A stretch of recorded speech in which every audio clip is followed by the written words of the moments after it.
Continuing on with the TMCC Library Open Genealogy Lab Outstanding Guest Speaker Series, today we are pleased to present Cindy Tatum. Cindy is the Education Liaison Curriculum Developer for Wreaths Across America, a 501c3 nonprofit organization headquartered in Columbia Falls, Maine, whose mission is to remember, honor, and teach. Remember the fallen, honor those who served, teach the next generation the value of freedom. She spent 26 years teaching in public education in her home state of Tennessee and retired in May of 2020. During her tenure as a public school educator, she served as a mentor to 15 new teachers, lead teacher, and department chair. She was also selected to participate in the Atlantic Rock German Teacher Exchange Program, the Japan Fulbright Memorial Fund Teacher Program, and the U.S. House of Representatives House Fellows Program. In August of 2021, Karen Wichester, Executive Director of the Wreaths Across America, asked Cindy if she would develop a curriculum for the Teach component of the Wreaths Across America mission, with a focus on service and character. As a lifelong educator and a Gold Star mother, she was very familiar with the mission of the Wreaths Across America and was delighted to accept the opportunity. Cindy became a Gold Star mother on December 24, 2007, when her son, Corporal Daniel Lee Tatum,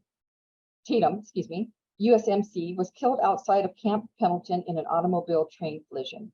Daniel had served 2 deployments in Iraq. So without further ado, I'd like to offer a warm virtual welcome to Cindy.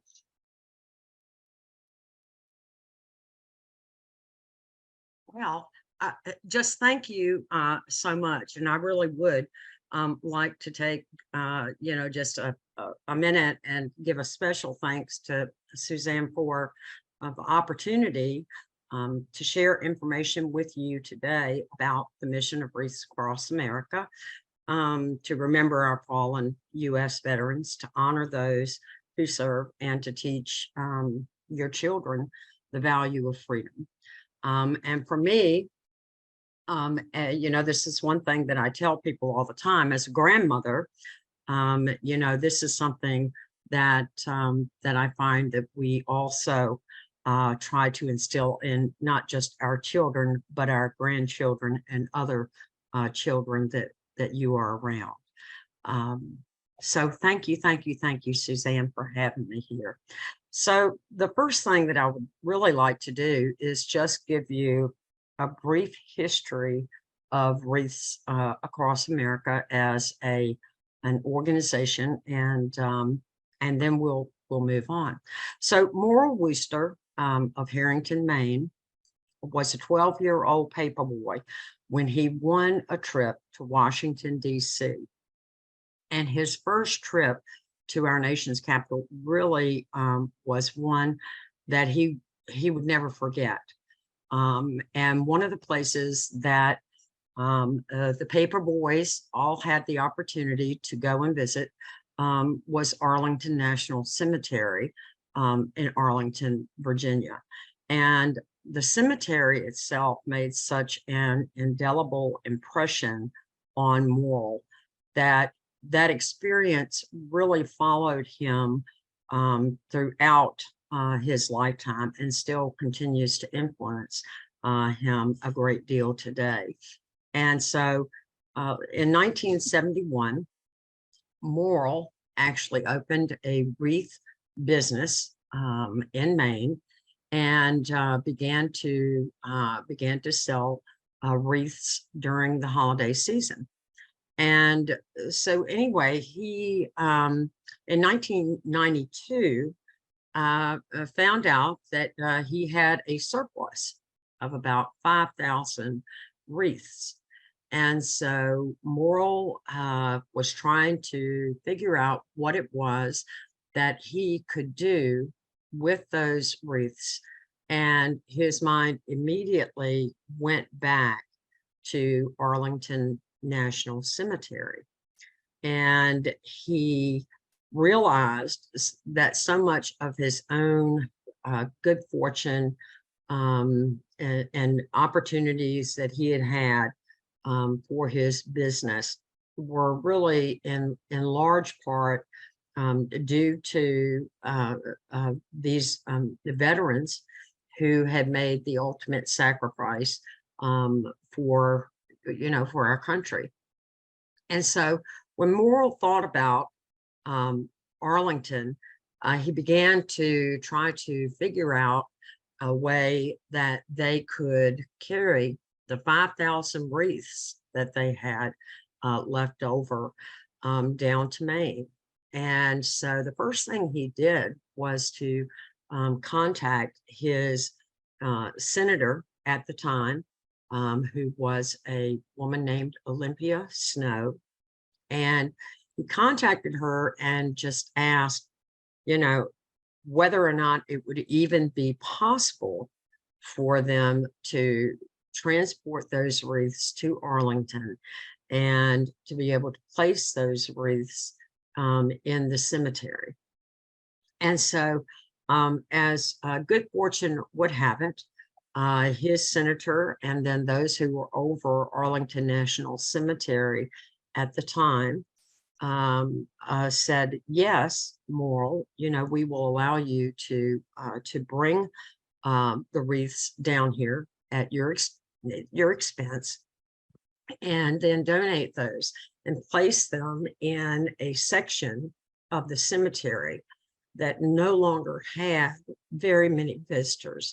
So it was one of the older sections of Arlington National Cemetery that he was actually able to place those wreaths the very first year.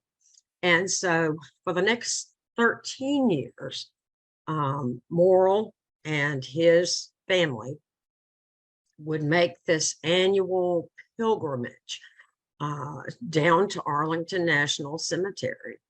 And they would hold a ceremony at the Tomb of the Unknown with a few members of American Legions and various veterans organizations that would come and assist.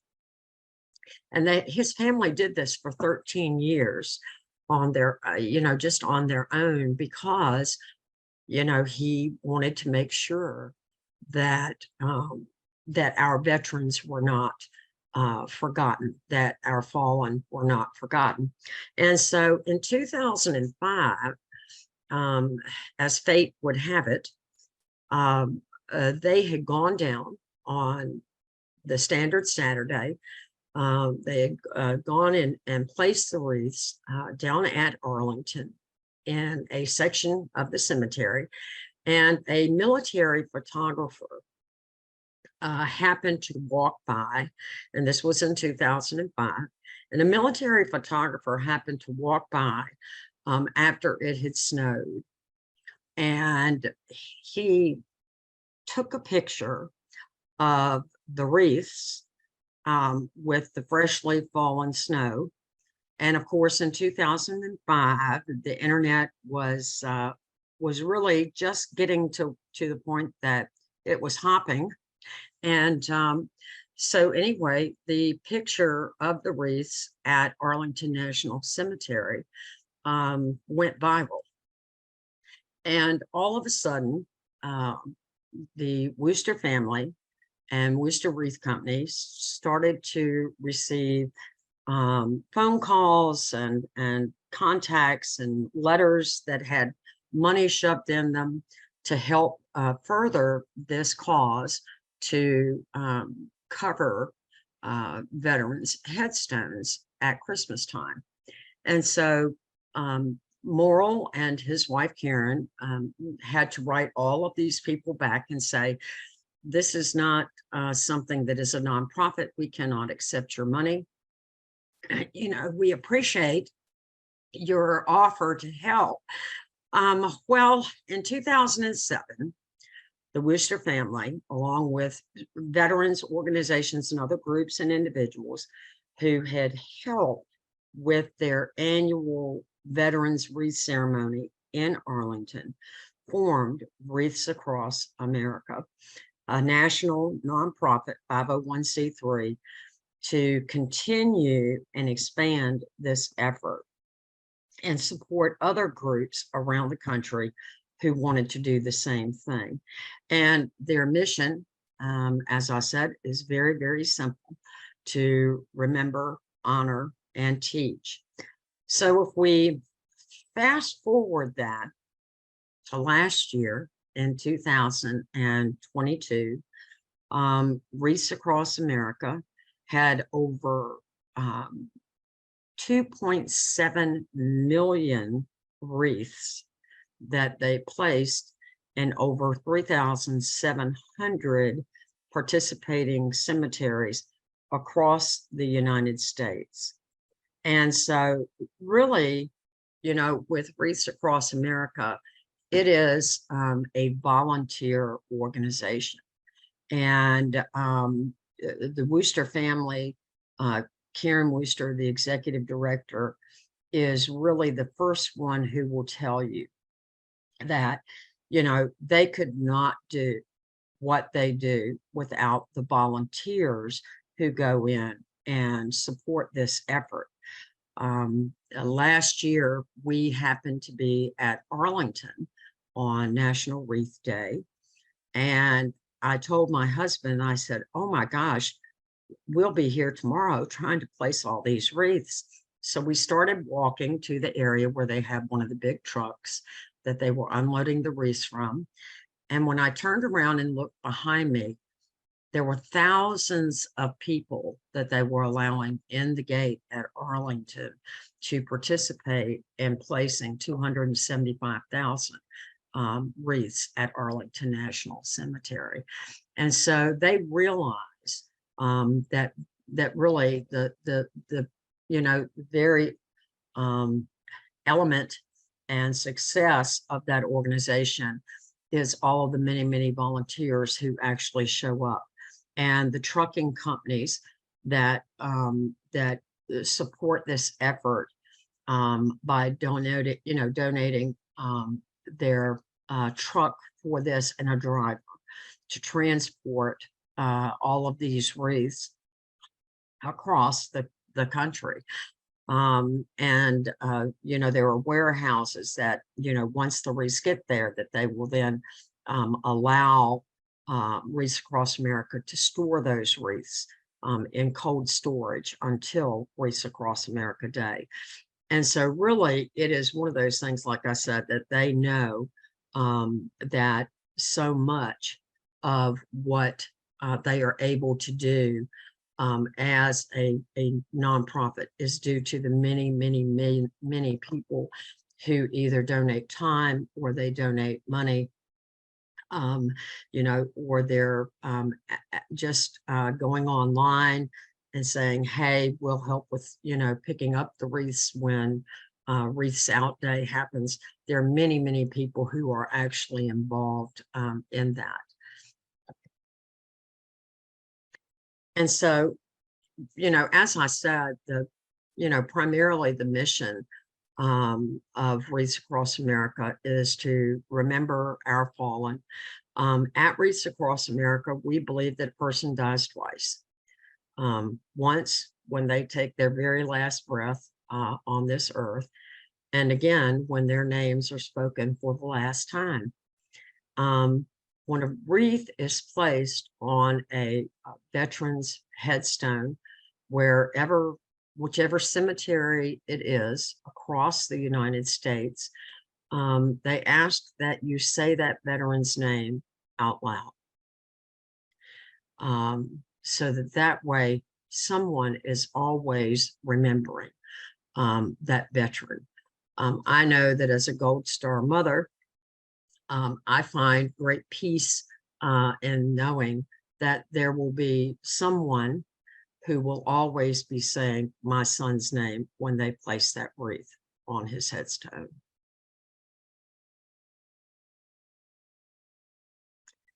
Wreaths Across America is also committed to teaching younger generations the value of freedoms that we enjoy in the United States every day.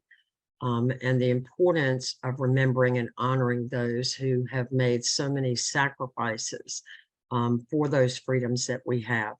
And this includes those who are currently serving, as well as those who have served in the past.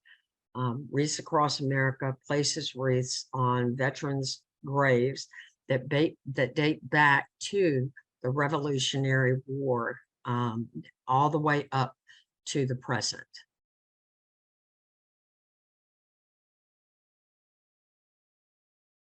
And finally, teach your children the value of freedom. Over the past 2 years, Wreaths Across America has expanded the teach program, the teach element of the mission of Wreaths Across America, and joined with other organizations who share our belief in the importance of teaching good character and service to young people.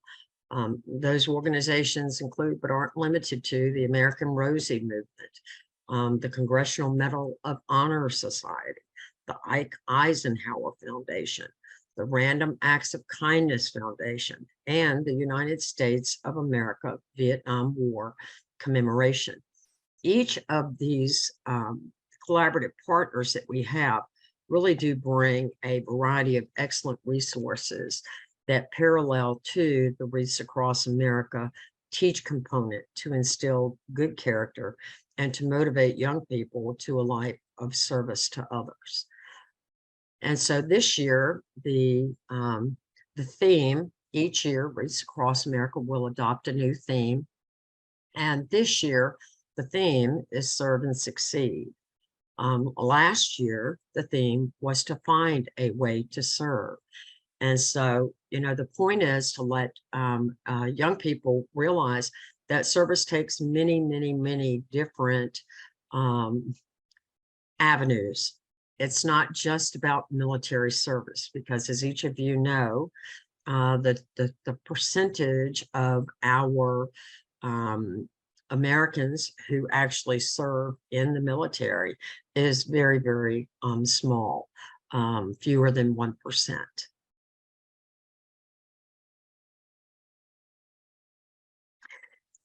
In 2022, we actually had a Veterans Oral History Project in which we encouraged our young people to interview a veteran, a service member, or Gold Star family member to learn about the sacrifices that our military make on behalf of our country.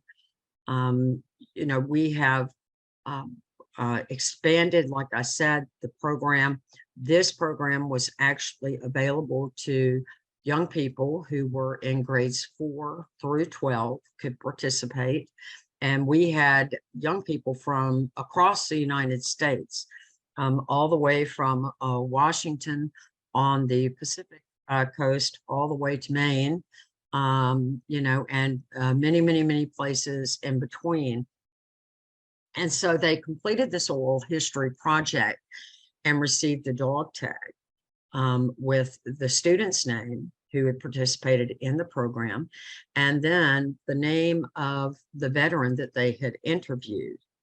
And then there was a duplicate dog tag that was made, that was placed on one of the balsam fir trees on the tipland in Maine. And it was a part of the Wreaths Across America Veterans Remembrance Tree Program. And so when Suzanne was asking me about this, I said, oh my goodness, family tree, this remembrance tree. I said, I'm sure that there will be those who may be interested in having a tag placed on one of the trees on the tipland. The winner of the Veterans Oral History Project was a young girl from North Carolina. Her name was Amelia Dennis, and her father is Jared Dennis. He is a veteran. He served in the United States Army. And so she actually interviewed her father for her veterans interview. And she was randomly selected as the winner of the project. And so she and her father will be traveling to Maine, as a matter of fact, in July, the end of July. And she and her dad will go out to the tipland, and she will be able to hang a dog tag, a remembrance tag in honor of her father and his military service while she is in Maine.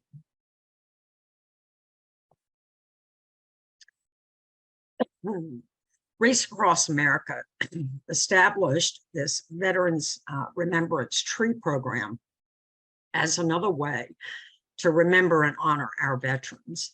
As Gold Star family members would go to Columbia Falls, Maine, where the tip land is located, they would find a certain amount of peace and tranquility among the out there on the tip land. And so Morrill decided that what he would do is he wanted to have dog tags stamped for family members who wish to honor veterans in their family, whether they are currently serving or whether they passed away and they served. It doesn't matter. Like I said, from the Revolutionary War all the way to the present. And they have a dog tag machine located at the national headquarters, and they will stamp that dog tag. You have the opportunity to actually travel to Columbia Falls, Maine, if you would like to place that dog tag yourself on the tip land, or you can actually let them know, and we will go to that website and I will show you where, if you decide that you would like to have a tag placed on one of the trees, that you can do that yourself in honor of or in memory of a veteran in your family. And so the trees are actually only tipped every 3 years to make the veterans wreaths that are utilized in December to place at Arlington National Cemetery and other cemeteries across the United States. And so they are kept in production. And like I said, you know, it is a free program to participate. When we are finished going over the PowerPoint slides, my hope is, at least, that I will be able to go on and show you just a few things on the Wreaths Across America webpage.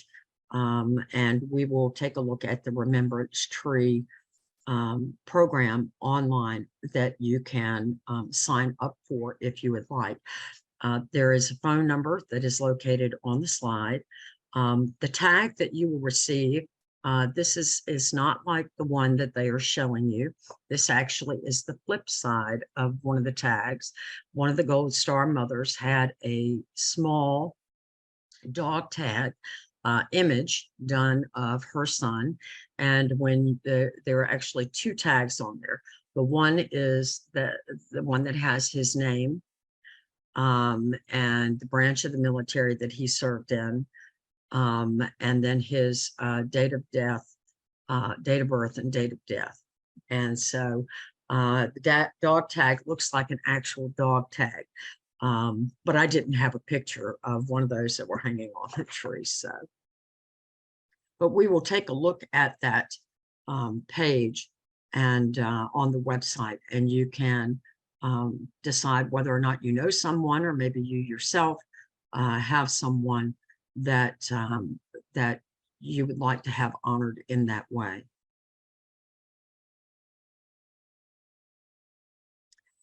Another component of the Wreaths Across America Teach Initiative is the mobile education exhibit. And some of you may actually have seen this. It was in Reno and in Las Vegas in September of 2022, and spent, I think, a couple of days in Reno and spent a few days in Las Vegas.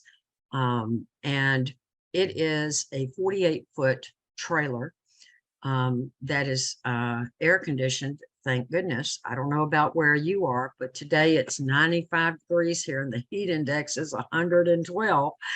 But it's an air-conditioned unit that has a 24-person screening room that showcases the different aspects of the Wreaths Across America mission through video. The purpose of the mobile education exhibit is not only to teach the next generation about service, but also an opportunity to share stories of patriotism and love of country to communities across the United States. It serves as an official pinning station for the United States 50th commemorative of the Vietnam War, which they honor veterans who served from 1955 to 1975, regardless of whether they served in country in Vietnam or not. And my son and my husband drive this vehicle around. They are one set of the drivers who actually carried this mobile education exhibit around.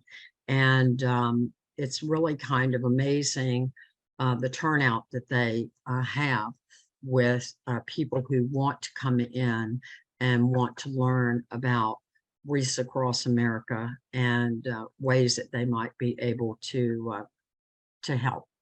And they are now, as a matter of fact, for any of you who may be members of the DAR is a huge supporter.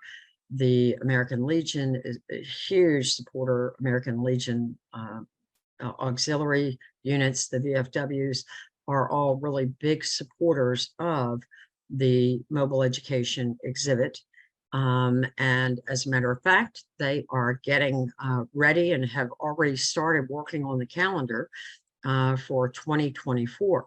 So if any of you are involved with one of those organizations, you can go on to the website and send an email to the woman who actually heads up all of those travels for the mobile education exhibit, and she can let you know where it's going and whether or not they might be able to set it up in your neck of the woods. That's a Tennessee saying, I think, your neck of the woods. I may have to look that up. This year, National Wreaths Across America Day is on December the 16th. Every year, Congress will pass a proclamation that announces National Wreath Day. And this year, like I said, it is on December the 16th.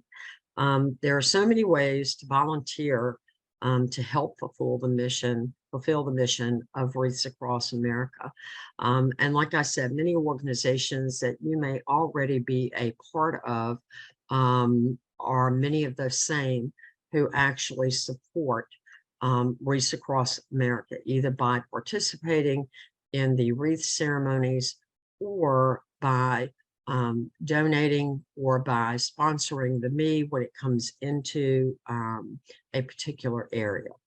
And so in a couple of minutes, like I said, I will show you some of those areas that are on the website that you may find interesting and that you may find will give you some opportunities to volunteer.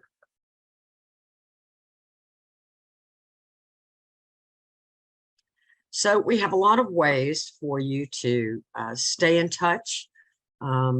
We live in the social media world now.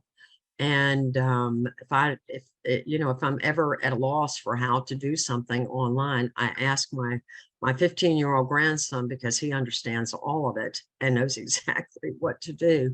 But there are many, many different ways that you can participate or that you can connect with Wreaths Across America through the website. And the website is www.wreathsacrossamerica.org. On Facebook, on Instagram, on Twitter, on YouTube, on LinkedIn. So if you are a participant in Facebook or Instagram or Twitter, then you may want to look up the Wreaths Across America tag, and then join with us and kind of keep up to date on what is going on. Wreaths Across America also has their own radio station, which is available to listen to on iHeart Radio. They are primarily, a radio station that is informational and has inspiring content for members of the military community and volunteers who are across the country and overseas who support the mission to remember, honor, and teach. And so if you listen to iHeartRadio, then you can hook up to the Wreaths Across America radio station there, and also on Simple Radio and TuneIn and other apps like that have the streaming radio services. And so now what I'd like to do is stop sharing this screen, and what I would like to do is I would like to go on and take a look at a couple of things that are on the website.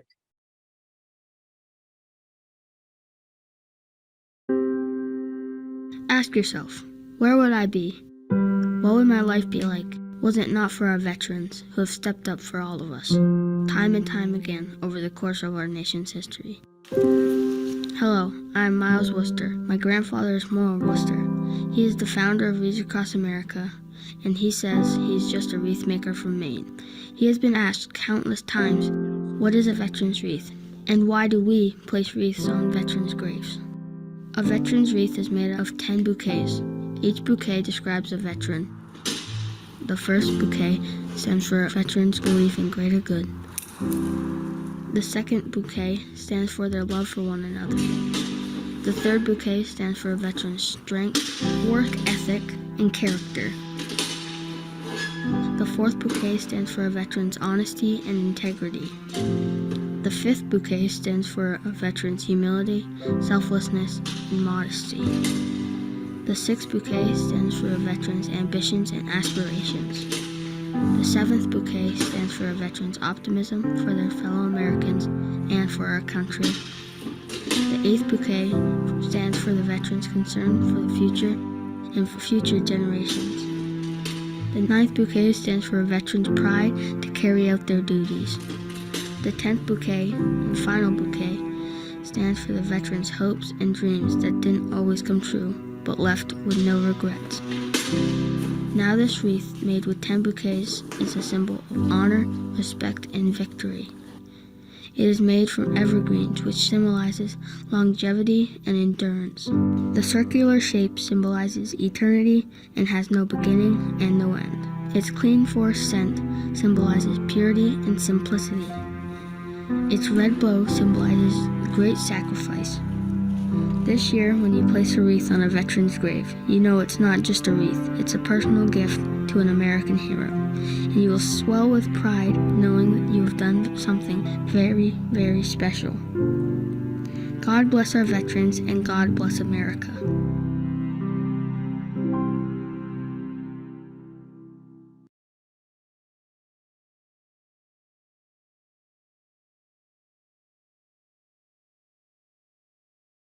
And so this is right here, this is the page that you will see if you log on to the National Wreaths Across America page or website. And this will give you information about really anything that has anything to do with Wreaths Across America and the mission of Wreaths Across America, and what and why and where. And so I thought we would do is take a moment and go over to the menu, and I wanted to show you the information where you can actually log in if you would like, and have a dog tag made for a veteran who may be in your family. And like I said, you would not have to be present to place the tag yourself. They have volunteers that will go out on the tipped land and select a tree for your loved one, and then snap a picture of the dog tag on the tree. And so you go to the menu section here. I will show you that again up on the top right when you log in, and then go down to the button that has special programs. And if you click on that, the very, very first one is Remembrance Tree Program. The third one down will give you information about the mobile education exhibit if you are interested in having it come to your community. And so what we'll do is take a look at the Remembrance Tree Program page, and there's a short video clip here that you can watch that talks about the Remembrance Tree Program, and gives you information about that. And then most importantly, if you scroll down, you will see the contact phone number there. You will also see an email address that will go directly to Kevin Woodard. He is the gentleman that actually stamps out the dog tags, and Dave Mott, and they are the ones who really kind of spearhead the Remembrance Tree program. And then if you choose to do that, you can go here, and there is a link right here that you can click on. It says Veterans Remembrance Tree Request Form, and it's a Google Doc. And you can click on that and enter the information that they would need to stamp a dog tag in honor or in memory of your veteran, or great grandfather. Like I said, they would be delighted to do that. But you would fill in the request form, this Google Doc, by clicking on this tab. And then the one thing that they have is that you have to keep the submission limited to 5 lines, and that's due to the capacity of the stamping machine.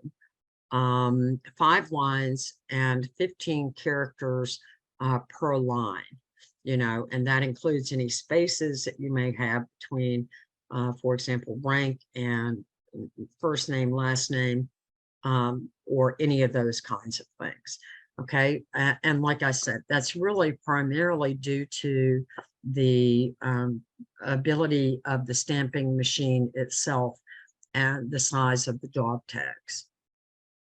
And so, but they are official sized dog tags. And then you, down at the bottom, it tells you once again, it's a free program. However, if you would like to support that program, you can click on the link that is at the bottom, and then that donation would be earmarked for the Remembrance Tree program. And as I was saying, it's one of those things that they go out. My sons had a tag at the tip land now for several years. And the year before last, they tipped the section of the tip land that his tree is located in, and used those tips from the trees, the balsam fir trees in that area, to actually create wreaths a year and a half ago that they placed all over the country. Another area that I think you may find interesting is that you can go here and you can take a look at the locations and groups. Some of you may already donate or be involved in the cemetery that is located in Nevada, and you simply click on the tab there, and I'm going to type in Nevada and do a little search, and you'll see that underneath it's going to tell me the cemeteries that are supported in Nevada. And this is the Northern Nevada Veterans Memorial Cemetery, which is in Fernley, Nevada, and then the Southern Nevada Veterans Memorial Cemetery is in Boulder City. And so you can click on that. And if you click on the page for the Nevada, Northern Nevada Cemetery, then you can see that they have 6,149 wreaths that are sponsored so far for the cemetery, which is fantastic. They are 76.9% to the goal, and they have 1,851 wreaths left to go in order to place a wreath on every veteran's headstone in that cemetery. But you can also go on this page. It will allow you to sponsor wreaths directly from this page. If you wish for them to go into the Nevada cemetery, then you would want to make sure that when you purchase a wreath, that you purchase a wreath utilizing the code excuse me, that is for the Northern Nevada Veterans Memorial Cemetery, or if you prefer that it go to another part of the country, there are cemeteries across the country that will actually that volunteer that if there is not a ceremony that takes place in a cemetery, that they will go and place a wreath for you. You just have to, once you go in and check on that webpage, it will tell you whether or not they are a participating cemetery. Now, I will tell you this, my son is buried in a very small cemetery that is located less than a half a mile from my home. And so for us, we have approximately 45 veterans that are buried there. And last year was the very first year I became a location coordinator for that cemetery. It's very easy for you to sign up to do that, and you can certainly do that on this website. There is also a cemetery that is a Revolutionary War cemetery. And I'm going to see if I can pull that up for you. It's actually multiple cemeteries, and And what they do is they will go and they will place the wreaths in that area. And so if, yesterday when I was talking to Suzanne, she was telling me, she said, well, they didn't really have any Revolutionary War veterans buried around Nevada. But if you had a family member that was buried, the cemetery my son is buried in, we have veterans from the Civil War, from the World War I, World War II, the Korean War, Vietnam, and so forth. And so, there are those cemeteries across the country. And I think with a little bit of inquiring, if you know where that cemetery is in terms of the location, then you can simply look up that cemetery on this this part of the web page, and you can find out whether or not it is it is being covered, or whether or not you can have a wreath that is placed in honor, or certainly if it's Revolutionary War in memory. And so you can see on this they have 9 that they actually honor. And you can go on and sponsor a wreath there if you choose. And it will tell you whether or not they are a cemetery, about the volunteer information would be here, such as when they're going to place the wreaths, the timing of those events, and directions to the cemetery. I kind of live in the country, and so one of the things that we had to do on the Walnut Grove United Methodist Church Cemetery was to make sure that we put some very clear directions to the actual cemetery. And so let's see if we can go off of this and close that. Opportunities to volunteer. Like I said, if you wish to coordinate a new cemetery, there are lots of smaller cemeteries across the country that are located just in very, very small communities. The church that we attend is a very small, very, very old church.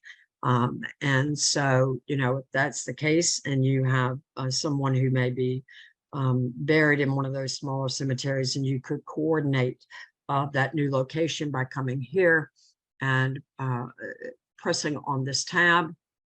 There are opportunities to donate trucking services, corporate sponsorship, and so forth. And then if you would like to volunteer on Wreaths Across America Day, you can just simply click on the volunteer tab, and then it will allow you to actually look up a cemetery that may be located close to you. Okay. And you can do that by city, or you can do that by your zip code, or by the cemetery name.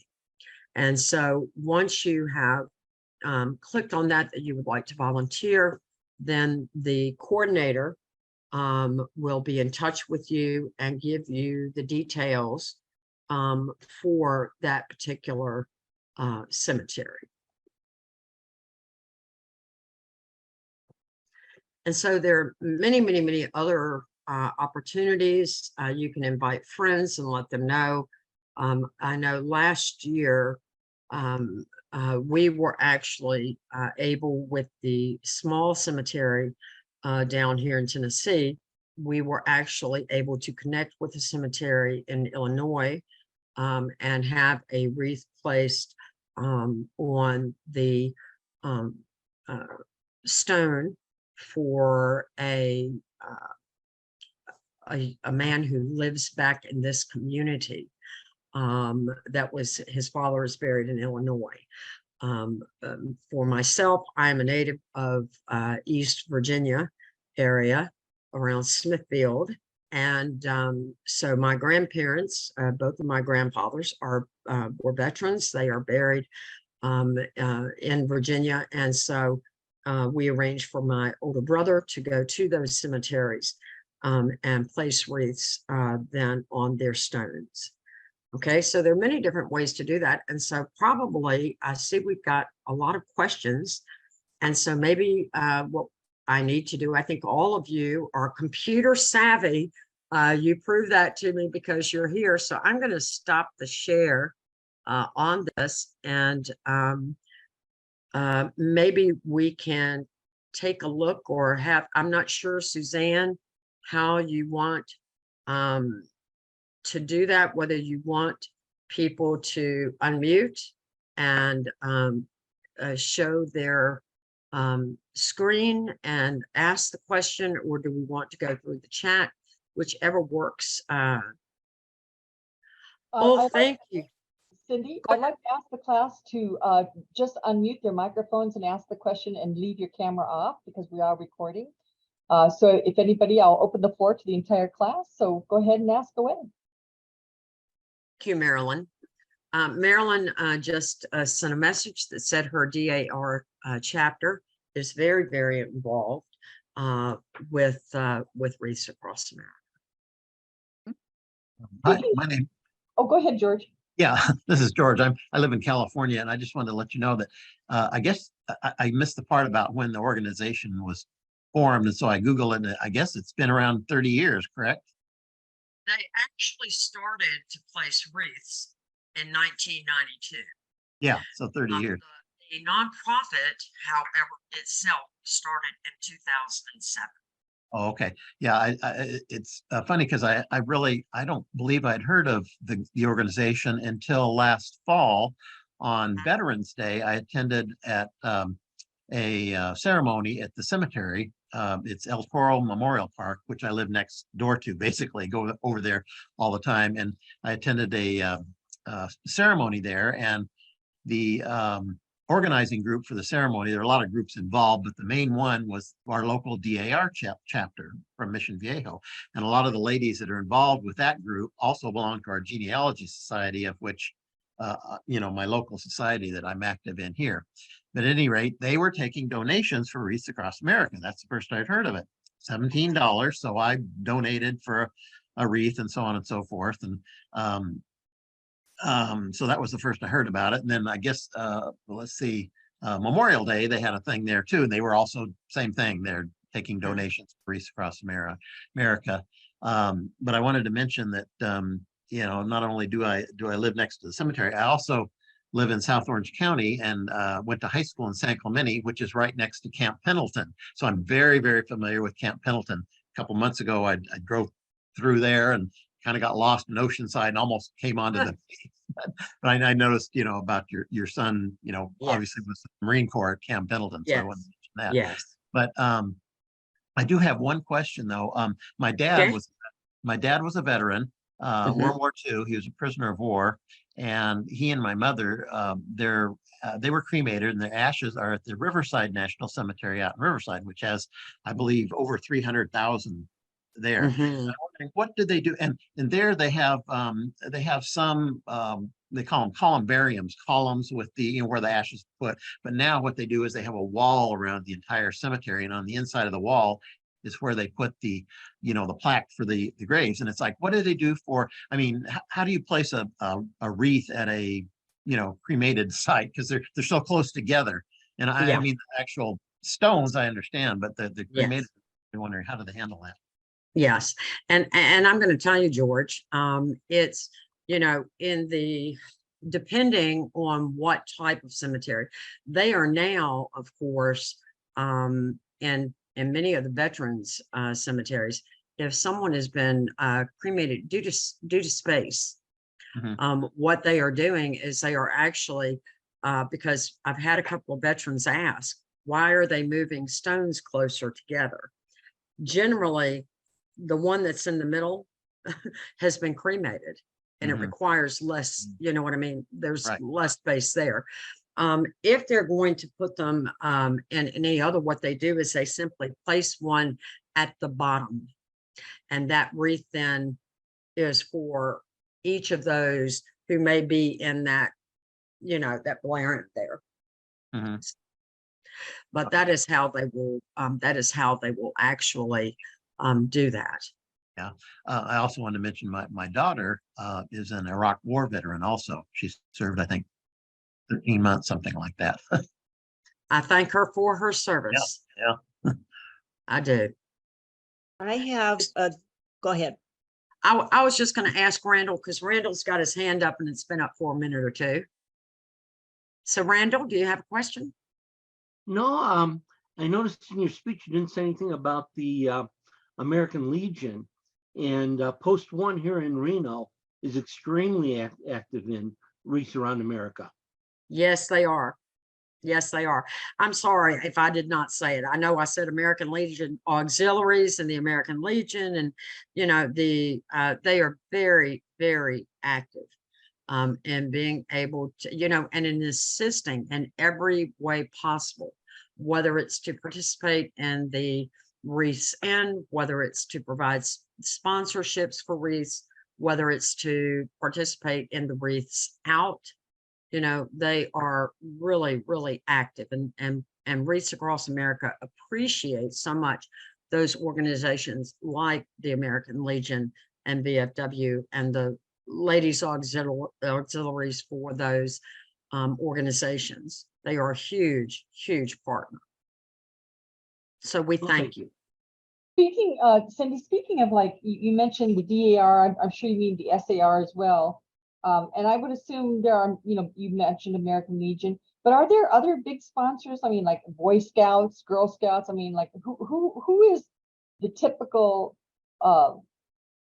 person who contributes towards this effort? Yes, Boy Scouts do as well. There are many, many, as a matter of fact, one thing that I was so excited to see when I had the opportunity to be in Arlington last year was that in parts of these groups of people who would come in, there were troop leaders who were coming in, and they were bringing all of the Boy Scouts with them to participate in the placing or the laying of the wreaths. And so I actually had the opportunity to speak to the troop leader there, and I told him, I said, because he asked me, he said, well, you know, this is getting them in here, but how in the world do you get them out? You know, because at Arlington, that's not a small feat. And so anyway, you know, I told him, I said, well, I said, you know, they set up a you know, a day per se that is a wreaths out day. Now, in Arlington, that date is actually established by Arlington National Cemetery. However, here in Tennessee, with our 45 veterans who are buried in the church cemetery here, the caretaker for that cemetery is 84. And when I told him, I said, Wreaths Out Day is January I think it was the 16th this past year. And I said, you know, I would be happy to go down there and remove. And he said, oh, no. He said, leave them in until they start browning up. Well, our weather here is pretty moderate. You know, we could easily have 70-degree days and so forth. And so anyway, it was a situation that we did not remove ours until the middle of February, before we started to actually take the wreaths out of the cemetery there. But there are many, many organizations that do participate. Vietnam veterans organizations, Christian motorcycle organizations, PGR, many, you know, SAR, DAR, you know, CAR. I know they're children of the American Revolution who participate as well. So we have many organizations. And like I said earlier, it's this is not something that one organization could do and accomplish on its own. It has to be this joint effort of like-minded people who wish to participate and honor those who have served our country. So May I speak? Can you hear me? I can. Okay, so this story is pertinent. I put it in your personal chat, but I wanted to tell everybody about it because I had a situation where I lived on a half an acre, and I had a cemetery in my backyard. Essentially, there was an easement to it, and there was a military cemetery funeral one day where the soldiers marched by with their uniforms and their flags, and they went out to this little cemetery. But I told you in the chat, I don't know if you've read it yet, where it was. In Tibbetstown, in Columbia Falls, Maine. Oh my goodness. That's what a coincidence. That is, well, we kind of call those God winks. Yeah. They I couldn't believe it. yeah, I mean, that's everyone's benefit, Columbia Falls is a small town and a used to be sparsely populated state. And to talk to someone who lives in Columbia Falls is incredible. So we had our own blueberry land, and I used to go tipping in the fall and break off the balsam fir ends of the branches and make wreaths and have UPS pick them up and send them, in this case, to LL Bean. Yeah. Anyway, just wanted to say hi. Well, I am delighted. I'm delighted. Yeah. So I'll go. Thank you. Oh, the pleasure is mine. Cindy, can you, for all of us that were raised in the city and don't know a lot about forestry, can you kind of explain tipping a little bit more? Yes, they go out, and of course, the magnitude, of 2.7 million wreaths is just pretty amazing. But there are thousands. He's got thousands of acres of these balsam firs, and so what they do is they actually go out, and the only thing that they cut for the wreaths are the very, very tips. And in the video clip, if you noticed, those clips that he uses, okay, are not very, very long. And they load those. Last year is the first year I ever had the opportunity to see how they bring all of those in to get them into the wreath manufacturing plant. And they send these tippers, if you will, out into marked areas of the balsa tipland, and they know exactly what area that they're going to. And then they'll use these loppers, a kind of a high lopper, because they will get the high branches as well and tip those down. And so the second year, the year after they've done that, you kind of think, oh my goodness, that's kind of a sad looking, but in the next year, they just come right back out. They're just absolutely gorgeous. And so about every 3 years is when they actually go out and tip trees. And I have to throw in, it's pretty hazardous because it's also hunting season. Yes, I think every one of those. Now, of course, on the tip land out there, I'm not sure that they're allowed to hunt out there anywhere, but all of the folks that I saw who were working in that area were actually wearing like the bright orange, like the highway workers wear, kind of a vest. And but anyway, they will generally start that tipping for the wreaths in, I think it's October. So it's a monumental process, to be sure.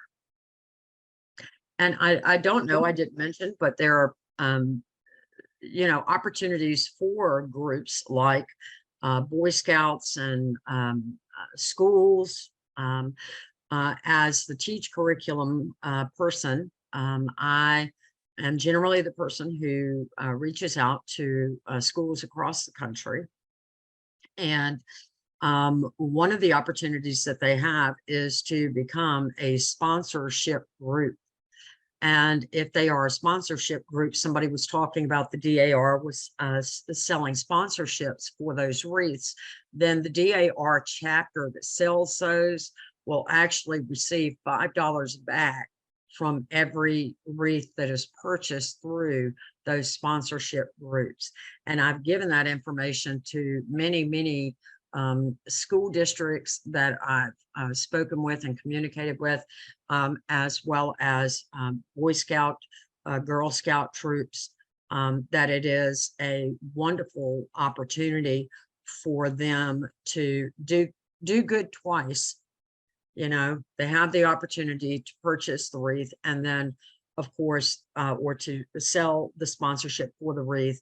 And then they have the opportunity to receive that $5 back, which assists their club or their school in projects that they may have within that local Girl Scout troop, or for school groups especially. It can be something, you know, if you live in an area, some of these cemeteries and, you know, are 75,000, 30,000. So people who are interned there. Cindy, I have a question about when the wreath, yeah, I assume how, you said the wreath can last like 2 months. I think you said February is when you took it down last time. Now for one, you know, for small cemeteries, you know, where there's only maybe a small amount of wreaths, this question really probably doesn't apply, but to the bigger ones, like the national cemeteries where thousands of wreaths are placed, what happens to those wreaths when, you know, you take them down? Are they recycled in any way? I mean, how does that work? Really a great question, Suzanne, because people, usually it's those who are the location coordinators for some of these very large cemeteries that say, you know, why are we, you know, what could we do with these, the ribbons that are on each wreath? Could we take the ribbons off and use them as something else? Could we take the wreath itself? Because the wreath is actually on a piece of metal. You saw that Moral was actually kind of stepping on that. It kind of clamps the wreath down onto that metal frame. There are those who actually take the wreaths apart and then they recycle the metal frames. And there was an organization last year that actually made these really fantastic little gifts for veterans, repurposing each of the bows that were on the wreaths. So people become very creative with that. There is, excuse me, there is also a farmer who, once they've separated the metal from the actual tips, the balsam tips, that he takes those and puts them into, he's got a massive pond, and he puts that in there because they use it to improve the fish habitat. I mean, people can be very creative with these, and that's really encouraged, to be as creative as you can, so not to have the waste, you know. So the metal frames can't be separated from the foliage and then returned to you to be reused? Takes a pair of pliers, flip, pop that little bow out, and then you take the metal framing and you can then actually utilize it, you know, like I said, as something that can be recycled. So, but I think, and Karen and Laurel both love to see that kind of thing taking place, because it's, you know, it's, the Wreath is still continuing to help in the case with the ponds that they put them in, you know, fish habitat. I had started actually to talk to our local Tennessee. We've got a very small fishing lake that is run by the state of Tennessee. Very, very small. It's nothing major. But I did wonder last year whether or not that might be an opportunity to actually carry each of those bouquets once they were removed from the meadow, and have them simply take them and cast them out in the middle of this lake. Now, you talked about the dog tags. How long do the dog tags stay on the trees? The average lifespan of one of those trees is over 30 years, tipping it. Oh, And so they are constantly regrowing, constantly planting, you know. And so I would say that if the tree is no longer serving its purpose, then I am sure that that Wreaths Across America would simply take the tag off and then move that tag to another tree. okay. So they would, my son's has been there for several years, and it's still right where we left it. So you can actually do now, you know, you can take your phone and get the exact coordinates for where you are standing out there. My husband was very intelligent about that when we had the opportunity to go to Columbia Falls several years ago and place Daniel's tag, because he, when we were scouting the perfect tree, he found a huge rock, massive stone. And he said, that's the tree right over there. And I said, well, what's so special about that tree? And he said, the tree is wonderful. He said, it's the stone that will always be my marker to where Daniel's tree is. And so he can today, after all these years, he can drive right out there on the tip land, find that stone, and he knows exactly where Daniel's tree is. But they would move them. Now, I have a question about the teaching component that you talked about earlier. I know I work with a lot of groups here locally, you know, lineage societies and such. And I know all of our concerns is how to teach children their you know, the proper historical perspectives, you know, about, you know, preserving our history. And age appropriate curriculum is always something that comes up in every meeting when we discuss this. The fact that you're a retired teacher kind of like makes me kind of want to ask you this question even more. Do you on your website have, you talked about the teaching component, is there age appropriate curriculum lessons, like lesson plans already on your website? Yes. As a matter of fact, they cover grades K through 12. If it is something that is really that you could use it for even pre-K perhaps, then it's specified on the lesson plan. But you can actually go, if you click on, I think it's the fourth picture down on the main page, it'll say download curriculum. And on that, they are divided by grade level. And there are lesson plans on there that range from everything from the story about the 4 chaplains to Martin Luther King, to, you know, stories about the American Indian for American Indian Heritage Month.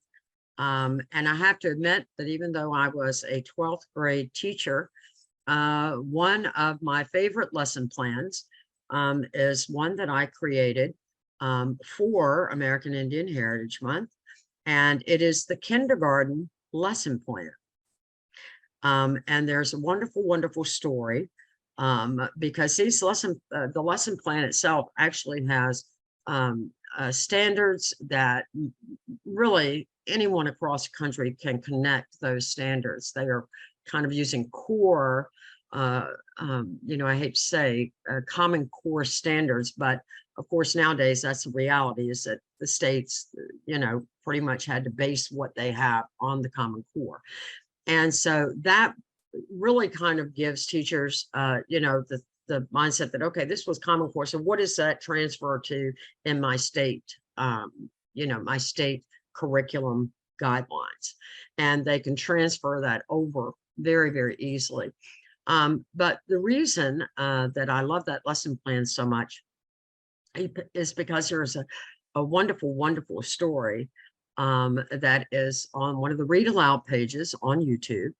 And it's called Kichi, the Spirit Fox.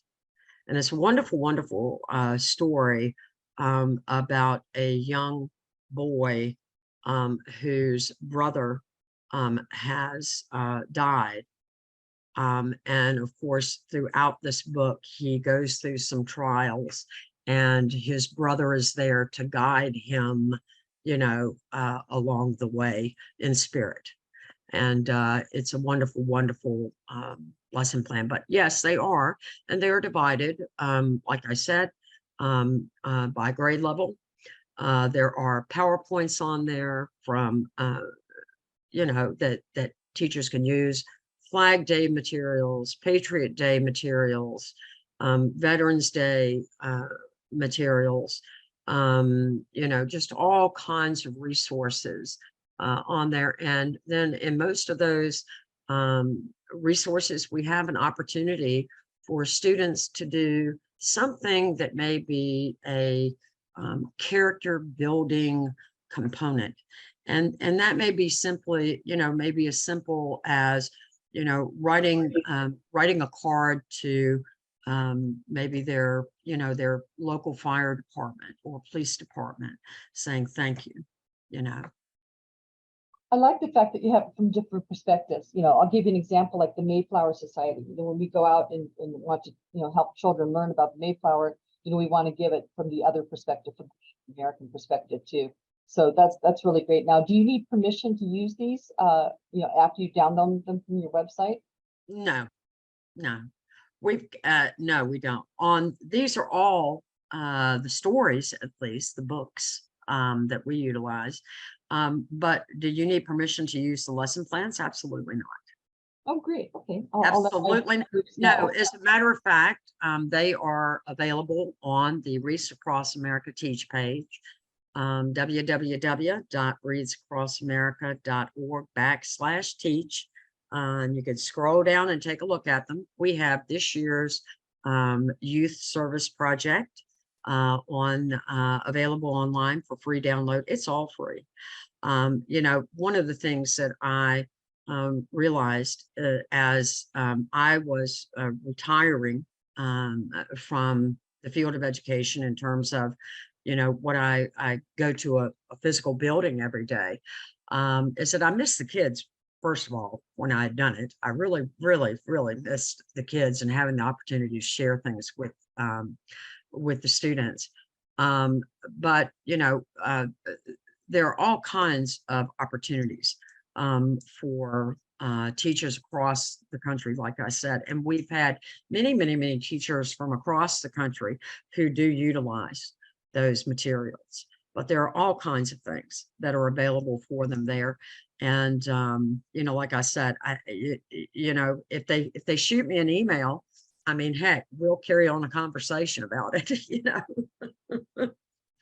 I'd love to be in touch with them if they have an idea about, you know, some other type of materials that they'd like to see.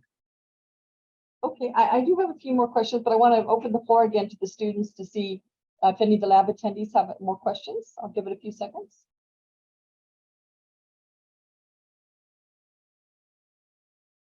Okay, while I'm waiting for more questions to come in, you mentioned oral histories. Where are those oral histories stored? Are they on like StoryCorps? I mean, where did you put them? We have, right now, they are actually held in a drive that is Wreaths Across America drive, the Teach Drive. We have been in communication with the Library of Congress, because of course they have a massive oral history project for veterans.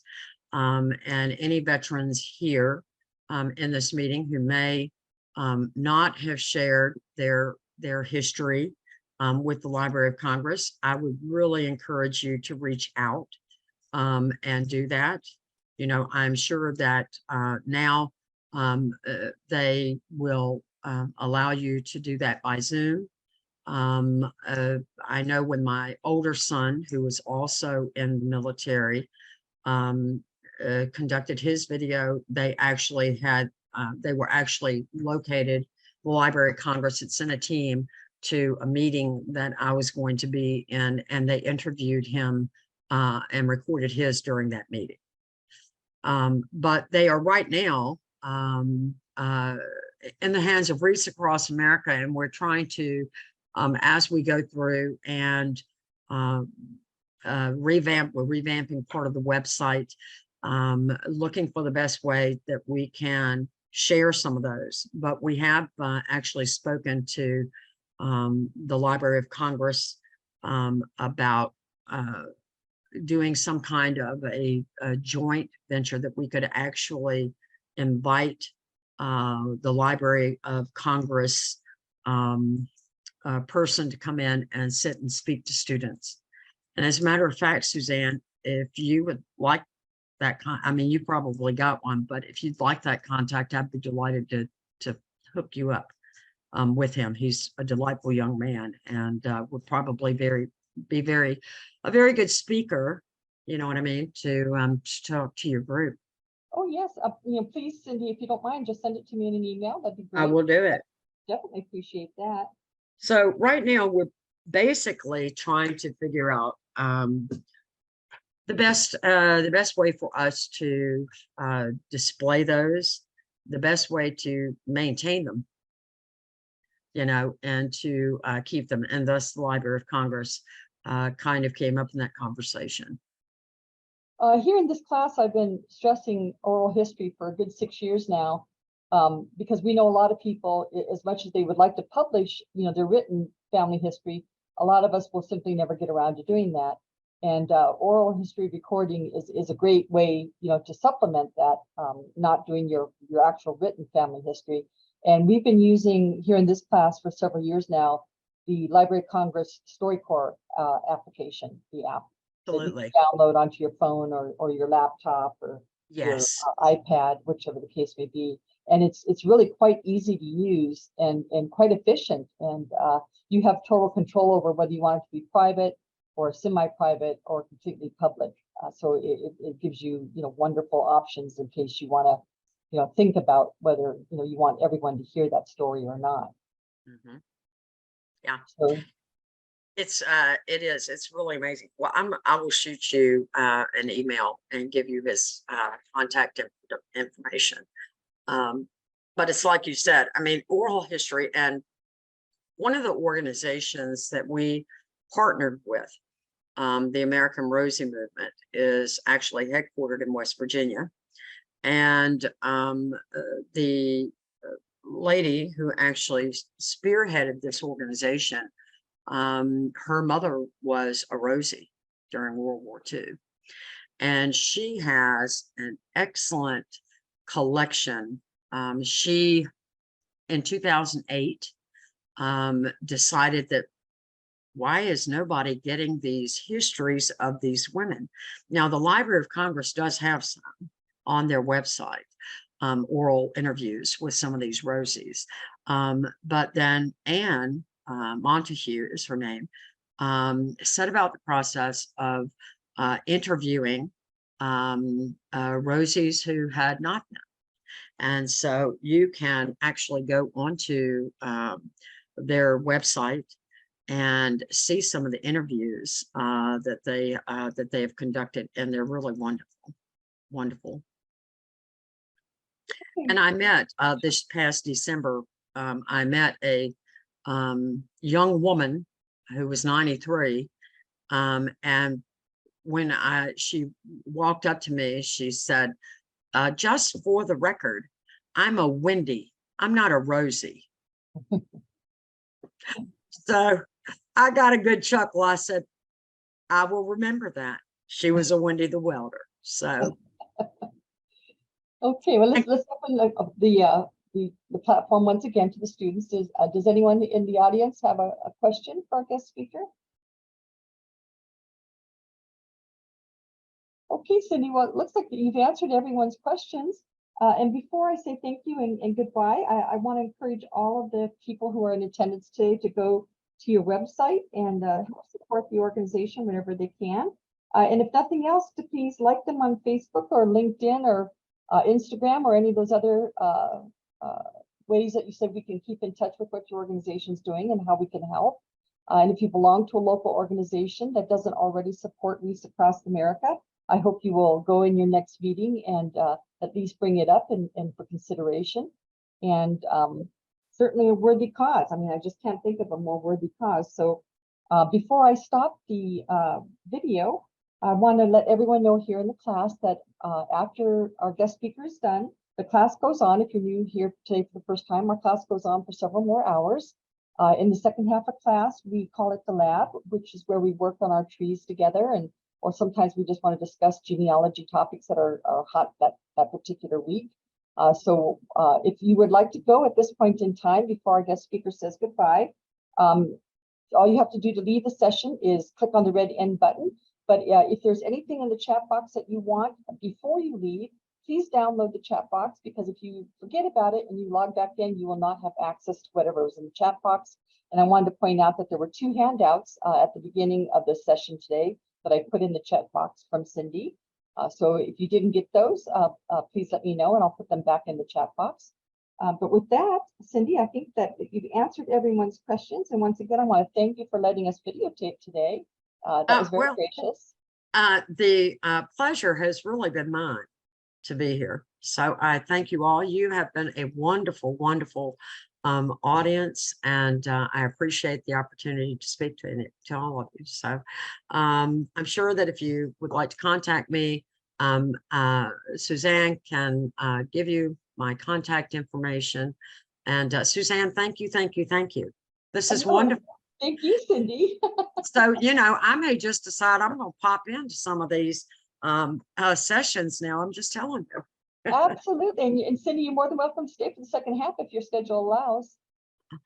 Well, I'm actually waiting on my husband to call me. I told him, I said, under no circumstances do you call, because, you know, somebody will inevitably ring your phone. It can be silent all day long, but somebody will call your phone the second you're on a recorded.